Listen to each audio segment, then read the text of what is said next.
everybody. I think that might have cut off a little bit, but hi guys. Welcome back. It's been a little bit since I did a live stream. The last one I think was the one where I unboxed everything. You know, all my little keychains, and I put them up on Etsy, but I do have to take them off of pre-order since they're in. I'm still talking to people about getting the plush dolls made. I'm still working on getting the comics made. So I have a lot that's going on right now on top of all of my jobs. If you don't know, I have 3 jobs and I'm always working a good 90% of the time, and I'm a little bit tired. A little bit understandably so, but when something means something to you, you put effort into it, and that's what I'm doing. And this is getting out this year. No more. I mean, I'll tell you that originally I had like 300 some odd pages. Went back, looked at what it looked like digitally, looked at what it looked like in my book, and this is one of my books. I have the second, this is another one of my books, and there's a third book somewhere around that has a few pages in it that I even added in as an after effect because I didn't think it was flowing well. So that's partially what took it long is because yay, Sam's here. I'm a little bit of a perfectionist, and it wasn't quite at the level where I wanted it to be, and it probably still is not quite where I want it to be. But you know, us artists are our own worst critics, and if I spent all the time in the world getting everything to look exactly like I wanted, well, I'm gonna die like 600 or 700 lives before I get out there. And since I believe in reincarnation, that's a lot of lives, guys. But I do want to pull a card to give us a good message before we start. Imagine. Clearly visualize the life that you want. Feel it in your heart and soul, and so it will come to be. So there's our angel card for the week or 2 weeks. I don't know if I'm going to be live streaming this upcoming Friday, but I do want to do something. So I'm gonna hope that if I'm not live streaming, you might be on the lookout for a video. Of course, I will share it.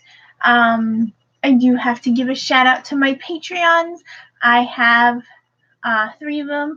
So Sam, Jody are my level 1, and then level 2 would be Samantha Chase. So thank you for joining me on Patreon. And if you don't know, she's got her own Patreon. So if you go to mine, you should be able to get to hers, and I will try to, after the live stream, put hers down in here. And then I also want to support my friend Leo and his Patreon journey. He just joined as well, and he does with some of his friends like reviews of video games and which ones are their favorite and why, and what they didn't like about games. And I don't know half the games. Part of the great thing about their show is their interaction. Although sometimes James is just completely wrong. Like, he does not like Squall, and I'll never understand it. I won't ever be able to wrap my head around it, but sometimes you just have to go, okay, well, maybe one day they'll get it. You don't have to like the same things. But yeah, so I'll drop those links down below. And then I think that we could probably start. And Judy's going to be coming in to visit us soon. She's she's coming. But yeah, so that's the start of that. So I don't know if you guys get to see the thumbnail, or if you click on the link and it just kind of shows up. But this is Will. This is his original character design. He does kind of look like Terra from Kingdom Hearts. A little bit. Not quite the same hairstyle, but I definitely, after I was done drawing him, I was like, oh, he kind of looks like Terra. So now he's stuck looking like that forever because I absolutely love Terra. And I will defend him. I don't care what anybody says, to the T, because, you know, it's a whole nother show there. So I'm not going to get into all the details on why Terra doesn't deserve the amount of hate and shade that gets thrown at him. But I gotta try to be focused here because sometimes I tend to run in circles. So yeah, Will is wonderful, and he's a very interesting character that I'm ready to learn more about all the time. So in Rhissin, there is a cult that Lamia, who, if you haven't joined us on other podcasts, let me grab the poster down here. Pardon my elbow. Lamia is right there. That's a picture of her after she dies. But Lamia is, her family's part of this cult. And so, in the beginning of Rhissin, you kind of encounter Lamia and Hannibal in this barn, and you're quite aware that he's not kind of willingly there. He's kind of chained there, but he's kind of not, how do I put this? He wouldn't be there if he had the choice. He would be out and about, but he's not, like, ready to run off. He's kind of in love with Lamia, whether he wants to admit it or not. He's got this, yes, I do, no, I don't, yes, I do, well, I do, but I don't know, she likes me, and all right, I'm going to say something, and then he just messes it up, type of thing going on. And so Lamia's family is part of this cult, and what this cult is trying to do is pretty much make their own gods, because they don't like the way Rhi, the head of what would be equivalent to kind of the Olympians in Greek mythology, they don't like the way she's running things. It's been a long time. Things aren't going as much as they want. And, you know, whether you're human, angelic, demonic, power is a thing that everybody kind of hungers for. So it's not going to stop people. And basically, the will of the people is built around the foundation of creating their own God. And I know that people are going to point this out. Well, this is a monotheistic God thing, and are you trying to point fingers at Christian? No, I'm not. This has nothing to do with anything against Christianity. This is basically the beginning of them being able to make gods. And so Will is the first god that they're making. They don't get too far along into making the second god because of everything that kind of starts to spiral out of control. This is something that takes time. This is the first time that they're making one. So basically, no. Eventually, they would have a whole army of Will. Maybe not all that look exactly like him, but they would have a whole army of gods that they could control. And basically, the guy who's orchestrating all this is not named yet. So maybe we can have a contest to name him. And he's kind of in the shadows behind. You could tell he's not a normal human being. So he's got some kind of demonic DNA in him, or may not even be demonic, but he's got something that's non-human, and he's kind of manipulating everything behind the scenes. Scenes. See, I can't talk. Scenes. So he's manipulating everything behind the scenes. He's telling the people, keep praying. You're gonna create this deity, and he's taking all these prayers and all the energy that's put into these prayers, and he's using it to create Will. And Will is kind of like in this big test tube thingy. And he's like, the first time you encounter him, he's not awake. He's naked. You don't see anything. Don't worry. But he's naked in this big like tube thing, and he's not awake. You can't tell, and it's a little ominous feeling. There's the priest Earnhardt, which is Walker's father, and Walker is a bit of a butthole. He likes power, and he's a little bit of a weaselly character. He's easy to set off. He's easy to troll. And Hannibal does this because he hates him, because Walker is set up to wed Lamia. So Walker doesn't like that Lamia is not patting his ass all over town, being like, oh my husband, he's gonna be the priest of the new little cult section we're setting up over here. And she's not doing that. She does believe in the people having a voice and getting more of what they need, because things with Rhi are not going well. So she doesn't exactly want to run off with him and marry him. She wants to travel. Her grandma used to tell her stories about all these places that used to exist, all these like fairy, things that used to be more common that aren't really common now, and she wants to go see all these magical places.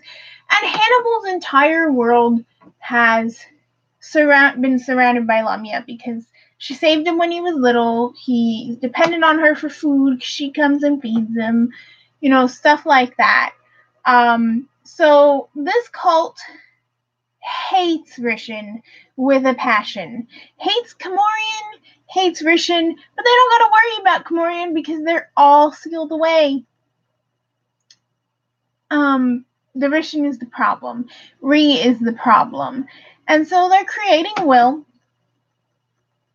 And basically, Will has to do, it doesn't matter what he wants, if the mass majority of people around him, they have to be human to count the most.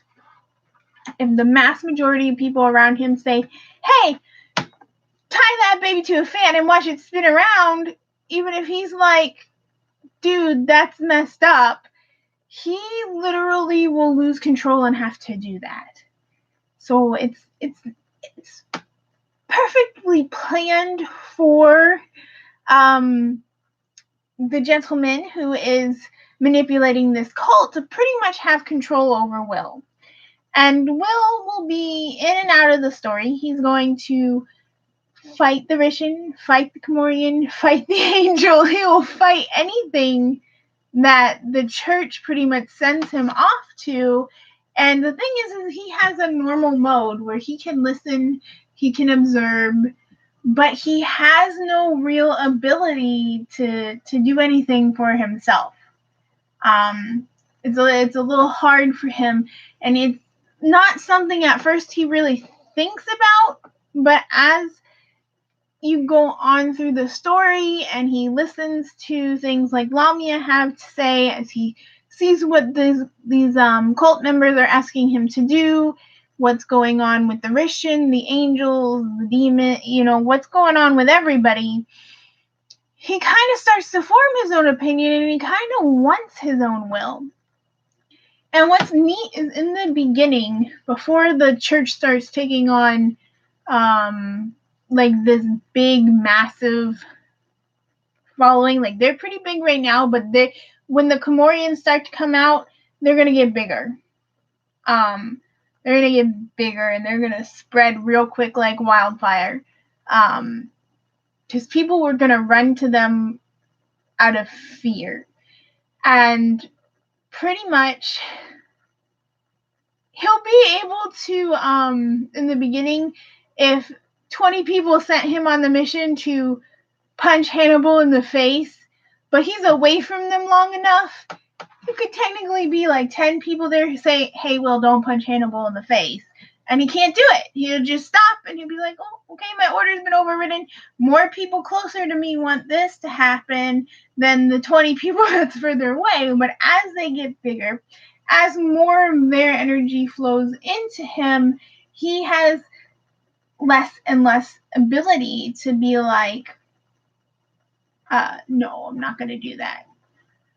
Or, change his orders. He kind of sticks to the main cult because there's now thousands of people pouring that energy into him.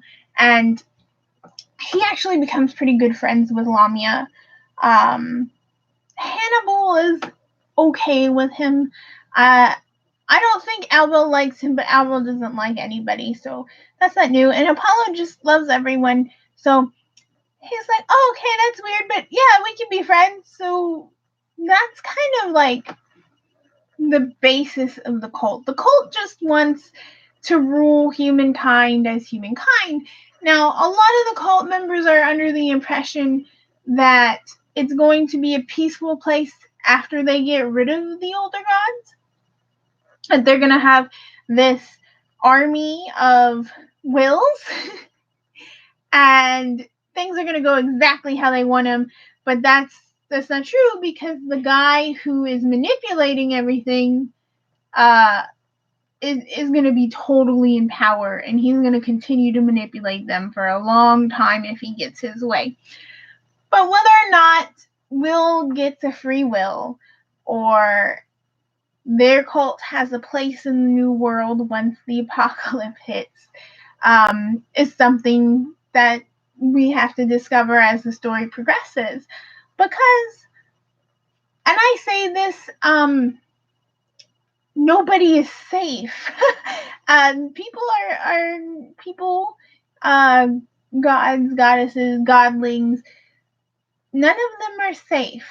This is not, I would say it's not a Sailor Moon manga, as in everybody gets reborn, because there are some people who get second chances, but there are some that they're gone, and that's it.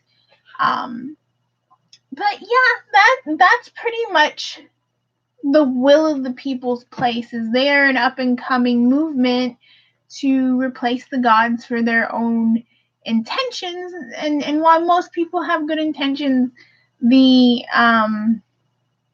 guy is manipulating the whole thing. So I'm pretty sure that we're going to need to find a name for him, but he hasn't come up in the pages that I have drawn yet. And even in the pages that I do have drawn, they don't mention him by name. You see his face, he's talking to somebody.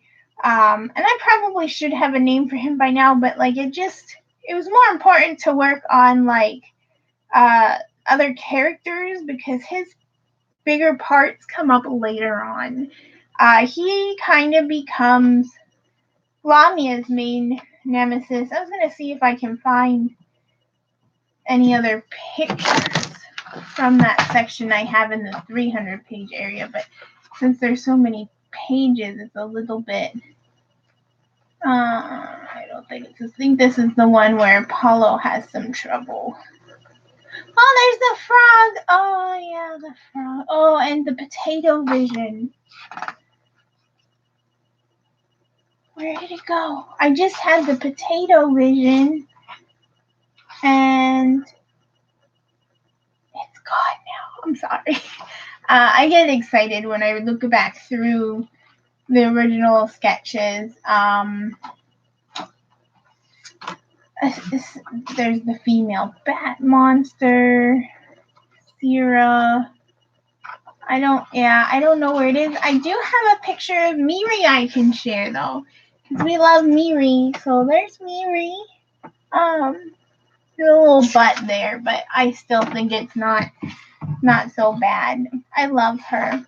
She and Lummi are probably my favorite girls, although I do like Sierra a lot. Although, I was gonna see if I could find any kind of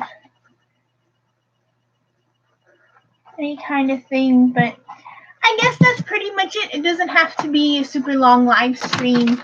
But thank you for joining. Thank you for the support. Likes, shares, subscribe. I have to pimp myself, and it's getting easier to do, but it's still something I'm adjusting. I'm also gonna drop my Patreon link down below, and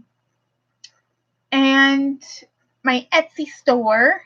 If you do decide you want to buy one of the keychains, I can send them out now. I just haven't changed the listing title or info on it. So thank you for joining me today, and I will see you either this coming Friday or the next Friday.